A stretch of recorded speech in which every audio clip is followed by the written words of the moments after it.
Pada akhir abad ke-16, bangsa Inggris mulai melirik Asia, terutama Nusantara, karena kekayaan rempah-rempahnya. Saat itu, perdagangan rempah masih dikuasai oleh Portugis dan Spanyol. Inggris yang sedang berkembang ini ikut bersaing mencari jalur dagang sendiri dan memperoleh keuntungan dari komoditas yang sangat mahal di Eropa. Dari sinilah awal mula ekspedisi pelaut Inggris menuju ke Kepulauan Indonesia dimulai. Pada tahun 1577, seorang pelaut pemberani dari Inggris bernama Francis Drake memulai pelayaran besarnya. Ia ingin membuktikan bahwa Inggris juga mampu menyaingi Spanyol dan Portugis yang saat itu menguasai perdagangan dunia. Selain itu, ia juga berambisi mencari jalur menuju Asia, terutama ke kepulauan rempah-rempah yang sangat terkenal yaitu Maluku. Awal ekspedisi Drake berangkat dari Plymouth, Inggris dengan armada 5 kapal. Salah satunya kapal yang ia pimpin yaitu kapal Golden Hind. Ia melewati Samudra Atlantik dan singgah di pantai barat Afrika untuk mengisi perbekalan. Lalu memasuki Selat Magellan di ujung Afrika Selatan. Armadanya dihantam badai besar dan pada akhirnya hanya kapal Golden Hind yang berhasil keluar ke Samudra Pasifik. Lalu menjelajahi Pasifik dan Asia Tenggara, Drake berlayar menyusuri pantai barat Amerika Selatan, menjarah kapal-kapal Spanyol, lalu menuju ke Kepulauan Maluku, Indonesia.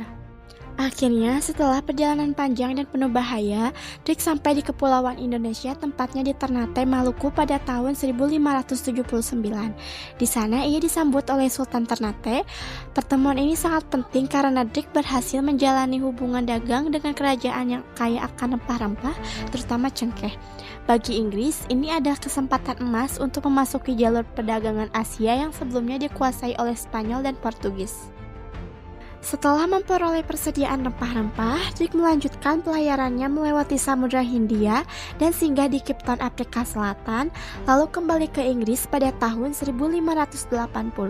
Ia tiba dengan membawa banyak harta dan cerita keberaniannya. Ratu Elizabeth I sangat kagum padanya dan memberi gelar kehormatan yaitu Sir. Sejak itu, nama Sir Francis Drake dikenang sebagai orang Inggris pertama yang berhasil mengelilingi dunia, sekaligus sebagai tokoh yang membuka jalur masuknya Inggris ke Nusantara. Perjalanan Thomas Cavendish ke Indonesia pada tahun 1586 sampai 1588. Latar belakang, Thomas Cavendish adalah pelaut dan penjelajah Inggris yang terkenal sebagai orang Inggris kedua yang berhasil mengelilingi dunia setelah Francis Drake. Tujuannya meniru keberhasilan Sir Francis Drake, merampas kapal-kapal Spanyol dan mencari jalur perdagangan ke Asia. Rute perjalanan ke Indonesia dari Inggris pada tahun 1586 membawa 3 kapal, 2 menyusuri Samudra Atlantik sampai Amerika Selatan, berlayar ke pantai barat Afrika, melintasi Samudra Atlantik ke Brazil, melewati Selat Magellan pada tahun 1587. 3. Samudra Pasifik sampai Pasifik Barat, menyerang kapal Spanyol di pantai barat Amerika Selatan dan Meksiko, merampas kapal harta Spanyol yang terkenal Santa Ana di Baja, California, berisi sutra, rempah, perhiasan, dan emas dari Filipina. Tiba di Nusantara, Maluku sampai Jawa. Setelah melintasi Samudra Pasifik, ia menuju Filipina, lalu ke Kepulauan Maluku, Ternate untuk mendapatkan cengkeh. Singgah di Pulau Jawa untuk mengisi perbekalan. Kembali ke Inggris, melintasi Samudra Hindia, mengunjungi Tanjung Harapan di Afrika Selatan. Kembali ke Inggris pada tahun 1588 September. Perjalanan Sir James Lancaster ke Indonesia 1591 sampai 1594 dan 1601 sampai 1603. Pembuka, setelah Drake dan Cavendish membuka mata Inggris pada kekayaan Nusantara, seorang pelaut dan pedagang berpengalaman bernama Sir James Lancaster melangkah lebih jauh.